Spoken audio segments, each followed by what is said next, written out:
hazardous weather and emergency situations, the alert tones which were just broadcast will automatically activate special receivers to alert you of impending hazards. This test is normally conducted weekly around 11 a.m.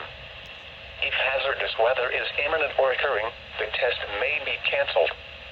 To provide the most consistent warning service possible, the alert tones will only be activated for the following counties in the KDO89 listening area: in Missouri, St. Louis, Franklin, Jefferson, Lincoln, St. Charles, Warren, and the city of St. Louis.